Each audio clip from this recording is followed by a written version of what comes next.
Hi, this is Cheryl back with you from Farmhouse Frugally, and today I have some sweet as honey thrift flips for you. So I am starting with one of these Dollar Tree harvest rounds with the little beads on the top that I picked up, heaven knows, years ago, I suppose. It's been in my stash. And I have this pre-mixed color of Valspar paint that I get at Home Depot on the paint counter.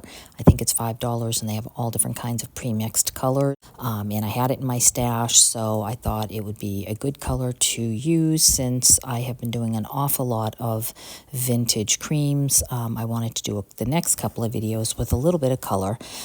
So I think I've got some blue coming up and some green, but right now I am working with this gray color, and it has a touch of a maybe blue purple to it, so it's a very pretty gray. And I forget the name of it, silver something. I'll try to remember to put the label up here. So I am just giving this one good coat all the way around. After I did notice that a little bit of the harvest word was raised, but that's okay. I'm going to be putting a transfer over this, so you shouldn't see it.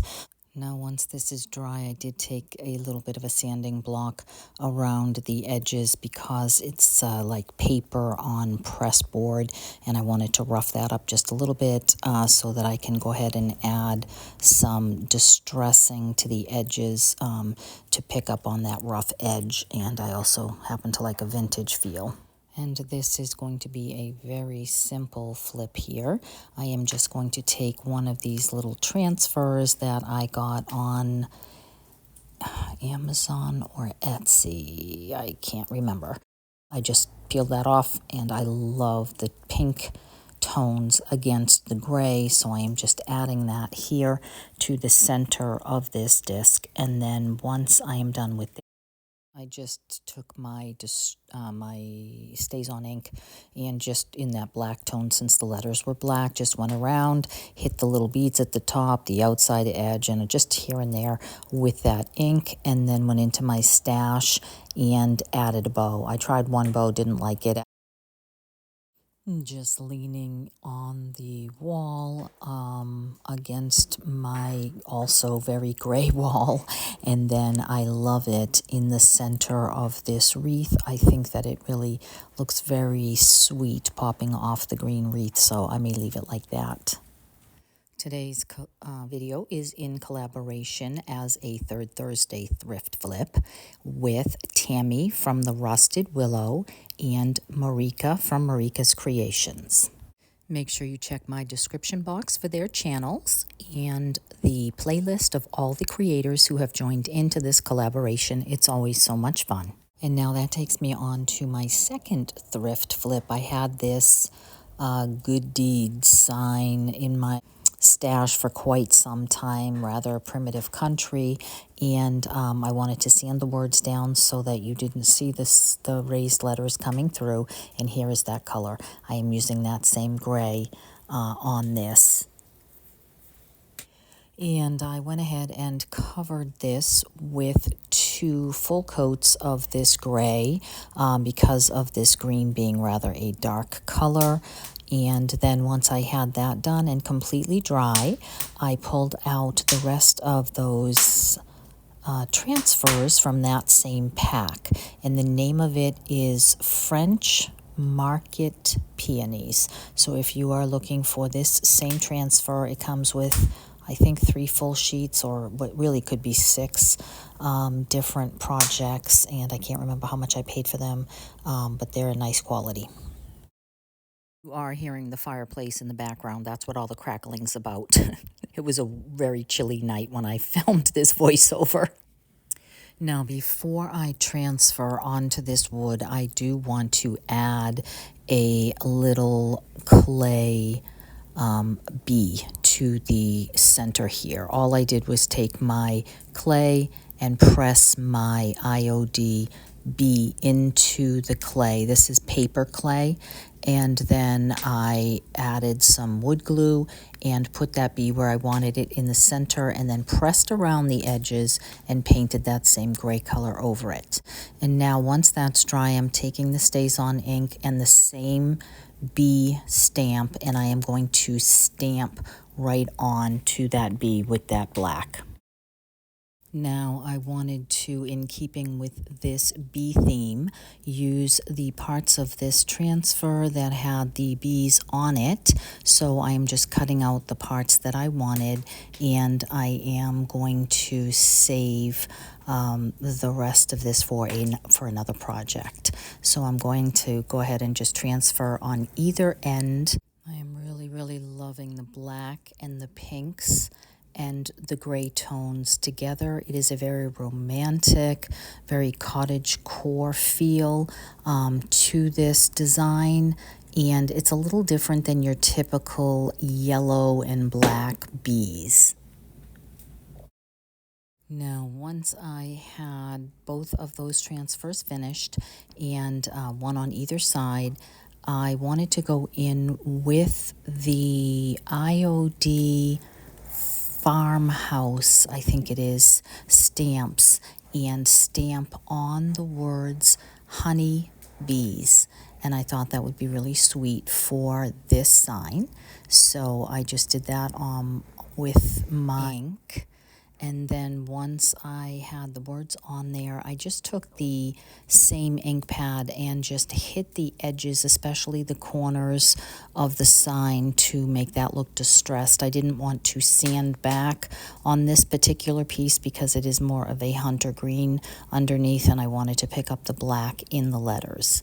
So once I had that lettering done, I did decide to take a couple of the smaller bees that come in the birds and bees, or bees and birds stamp set that might also be IOD, but I'm actually not positive about that. So then I hit the edges on that, just here and there, to make that stand out and look distressed. And I am absolutely loving the way this looks, but I do know that I want to bring a little bit more of the pink toward the center. So I'm taking some of this leftover part that I had cut off, and I am just going to kind of cut it a little bit randomly to make it look like the flower there, and then just going to place it sort of around the bees so that I can pull some of the script and some of the pink from the edges into the center. While I was doing that last piece, I did chip a little bit of the clay bee section there, so I just went back when this whole thing was finished with the gray and just touched up that little bit of clay, and that is finished. And I absolutely love the look of this sign. I just love the colors. I love the cottage feel of it. So you'll have to let me know what you think about these non-traditional bee colors. I really love the look of it in my dining room, not only because I have such a pretty gray on the wall, but because I have this nice black bench, and I think that the combination goes well.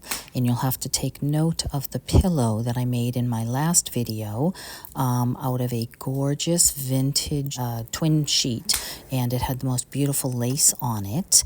And so I had wanted to make a runner for my dining room table with some of that same sheet. So I am going to do that here. And you can see just how beautiful the edge is. Now that lace is only on the one edge, so I am going to have to cut, I only need it to be about 1 foot wide. I'm going to cut that down and then just tear it, because it tears very easily and nice and straight. And then I'm going to have to cut the same amount of lace for the other end of the runner off the top. And it has that little section that's already sewn for the top of the sheet, which makes a nice perfect place for me to stop. So I just went ahead and added that piece right on the same seam to the other end, and then cut that to fit the sides. Then I took it to my ironing board and ironed both of the edges and then brought it back and hemmed the sides of this, and that's all there was to it. So I paid $12 for this vintage twin size sheet, and so far I have gotten that beautiful envelope pillow and this table runner, and I still have plenty of it left over. Here is a look of that finished runner, as well as how it looks in my dining room for this season. This is a little bit more cottagecore than I generally use in my home decor, but I have been really liking the vintage lace this past year, so I decided to embrace that here in this room.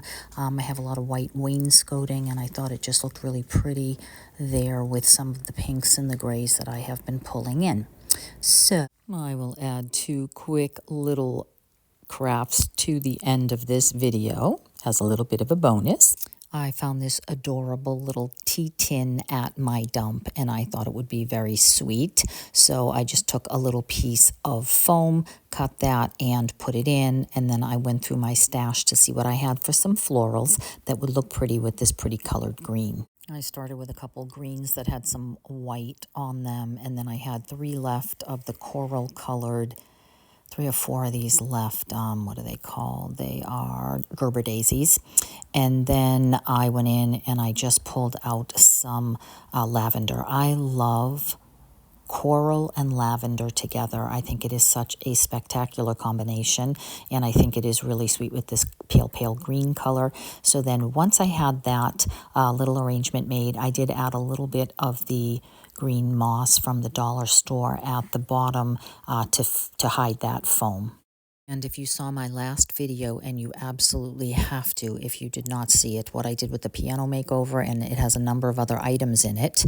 One of those items came with all of these little picture holders, and so I popped one of those in here, and I wanted to use that as a place to hold the little top of this tin as a little embellishment rather than doing a hang tag.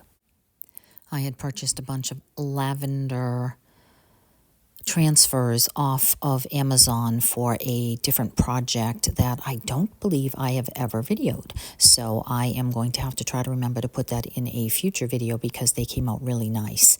So I just added a little bit of the lavender, and it also had a little banner that I thought would go cute across it. And then I added a little more lavender just to dress up this little top, and then to put that right on that little picture holder. I could also put a picture or something in the back of it at some point, but for now I thought that it looked really cute like this. I generally do not use a lot of color in my decor, so I have been trying, for the sake of those of my viewers that don't like everything neutral, to add a few pops of color here and there on some of these videos, and add a little more shabby chic, a little more cottagecore, so you'll have to let me know what you think of that. And then in this final thrift flip today, I picked up a book at the dump this week on the good table, and I decided to just do a quick little thrift flip with some of these pretty transfers that I have been getting. This is a different pack of transfers this time, but I wanted to start again with a color that I do not typically use. So this is a black book, and I very lightly dry brushed some of this pumpkin color to start as a base, but I wanted some of the black to peek through, and then I mixed a custom color with white and a little bit of tan to give myself more of a vintage color, and dry brushed that over as well, so you could see some of the orangey color and some of the black peek through.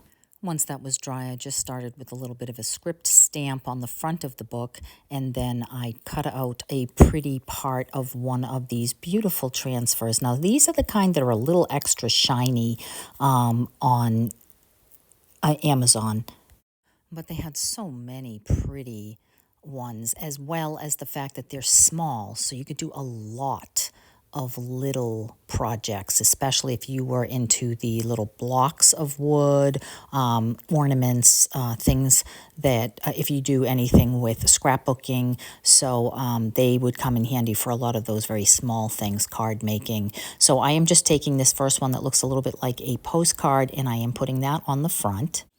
And then adding some distressing ink around that postcard itself and then parts of the book to make this look more vintage and old. I definitely want to make sure that that doesn't look quite so shiny. And then I just added a little floral to the binder next to the script on the edge of the book. And once I had that on and distressed that up a little bit and wanted to, in keeping with the bee theme of this video today, just add a little one of those IOD birds and bees stamps. So I just added a bee onto the top cover of that book.